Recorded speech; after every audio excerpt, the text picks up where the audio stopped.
नमस्कार शेतकरी बंधूंनो, मागच्या महिन्यामध्ये 26 जानेवारीला आपण या प्लॉटमध्ये एक व्हिडिओ काढला होता. या प्लॉटमध्ये एकही मधमाशी नसताना आपण हाताने कृत्रिम पोलन कसं करायचं शेतकऱ्यांना सांगितलं होतं. त्यांनी त्या प्रकारे पोलन केलेलं आहे.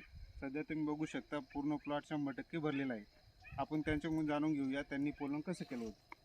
सांगा. सरांनी आम्हाला म्हणजे पूर्ण प्लॉटला तिसऱ्या दिवशी समजा दुसऱ्या दिवशी की हँड पोलनचा वेळा आणायला सांगितला होता. आम्ही त्या पद्धतीने पोलन केलं आहे. तर आमचं जवळपास 90 ते 95% 100% बियाणं भरलेलं आहे. कितव्या दिवशी केलं तुम्ही? तिसऱ्या दिवशी किती माणसं करतात एक 10 क्विंटलचा कांदा? 10 क्विंटलचा कांदा 2-3 माणसं असले तर दोन दिवसात पूर्ण येडा येऊ शकतो. सर्व शेतकऱ्यांनी करायला पाहिजे काय? करायला पाहिजे. माशी नसली तर पोलन करायलाच पाहिजे. बघू शकता तुम्ही एकही माशी नसताना पूर्ण प्लॉट 100% भरलेला आहे. सध्या पण माशी नाही आहे प्लॉटमध्ये.